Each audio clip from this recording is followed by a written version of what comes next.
In 1977, movie-going audiences were mesmerized by the flash of the film Star Wars. And movie studios were attracted by the great financial success of Star Wars. Paramount Pictures got behind the first film version of Star Trek, which was released in 1979, and 20th Century Fox put the film Alien into production and also released it in 1979. 1979 was a very good year for the production of culturally relevant art. Two of my favorite albums were released that year: The Wall by Pink Floyd, London Calling by The Clash. And the Oscars nominated these 5 films for Best Picture: All That Jazz, Apocalypse Now, Breaking Away, Kramer vs. Kramer, which won the Oscar, and Norma Ray. All of these were great films, with only Apocalypse Now dealing with guns and violence. All the rest had no guns and tried to make socially relevant commentary that audiences can relate to. But this is another topic for another day. Back to Alien. It received 2 Oscar nominations, Best Art Direction, and won the Oscar for Best Visual Effects. For this video, I want to focus on Alien. As followers of my channel might know, I don't particularly like the horror genre, but I think Alien holds a special place. It tries to straddle both the science fiction and horror genres, and it is self-aware of this fact. Warning, there will be spoilers. A brief synopsis of the film from the IMDb website. The crew of a commercial spacecraft encounter a deadly life form after investigating an unknown transmission. The scary nature of the alien creature, moody music, and all the scared jump cuts in the film definitely put the film in the horror genre.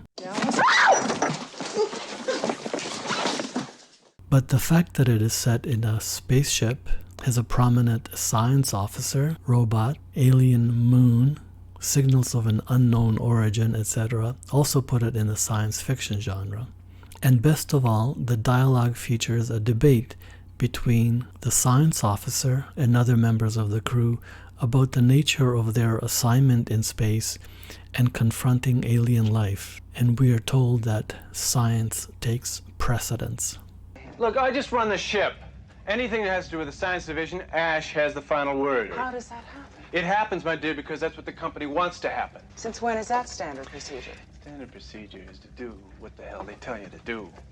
I think this is a very entertaining sci-fi horror film, executed brilliantly by the art department, music department, the actors, writers, director, and everybody involved. And this mixing of genres, sci-fi with horror, is not an uncommon combination in Hollywood films. Keeping with this tradition, when there's a conflict between science and horror, we know that science always loses. Take, for example, one of my favorite TV sci-fi shows, Star Trek, the original series. We know that the science officer, Mr. Spock, is a very popular character, but whenever it comes to resolving issues and moving the plot forward, it is Captain Kirk and his gut feeling for action that wins the day. Or another example I remember clearly, in 1984 I went to see the original Ghostbusters in the theater. It's a great funny movie, but besides the ghosts and the evil Marshmallow Man, the biggest evil character which actually led to releasing all the ghosts was the character from the US Environmental Protection Agency, the EPA. The character was played by William Atherton. He forced the Ghostbusters to turn off the power, thereby releasing all the evil ghosts. He says they have a warrant. Excuse me, this is private property. Shut this off. Shut these all off. I'm warning you, turning off these machines would be extremely hazardous. I'll tell you what's hazardous. You're facing federal prosecution for at least a half a dozen environmental violations. Now, either you shut off these beams or we shut them off for you. But in reality, 1984 was at the end of Ronald Reagan's first term as US president. And one of the weakest government agencies was the pro-science Environmental Protection Agency. So to make the scientific EPA as the bad guys in this film was truly a world turned upside down moment. Actually, if anyone had the power and authority to turn off the power, it should really have been the military-industrial complex. But when was the last time you saw the military-industrial complex as the bad guys in a Hollywood movie? In any case, back to Alien. The film transcends the contradiction between two genres, science fiction and horror, and not surprisingly makes the pro-science character an evil android. Whereas if you look at the story more closely, it is not clear why the android character was kept a secret. And besides, the decision to do this and to program the android and the computer mother falls squarely on the shoulders of the company behind the Nostromo.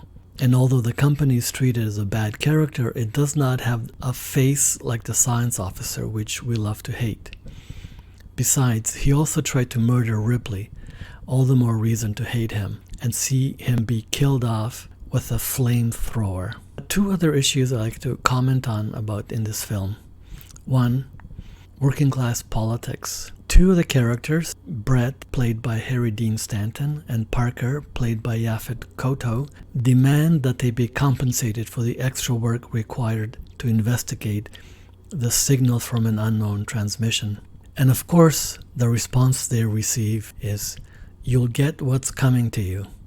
And we, the audience, know what this will mean by the end of the film. Just a brief aside about Yaphet Kotto, he was in another great film dealing with working class issues called Blue Collar in 1978. He co-starred with Richard Pryor and Harvey Keitel.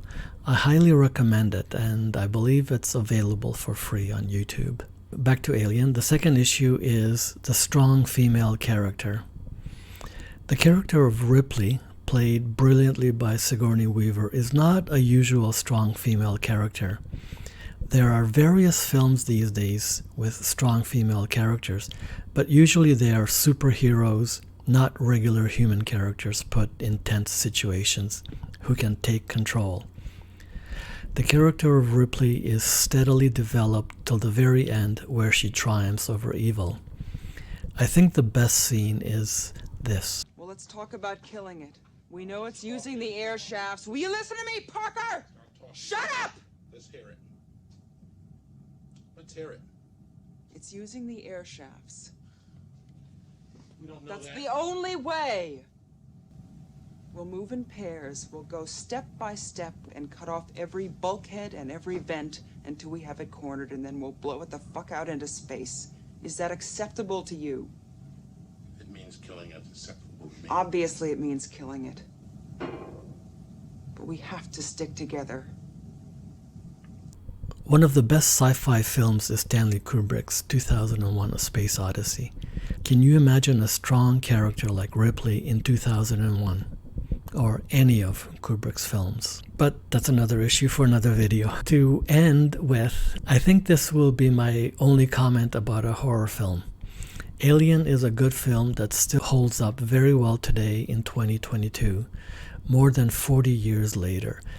And many people agreed that the special effects are better than today's films bloated with CGI that tries to look realistic but is obviously unreal. And that's it for me.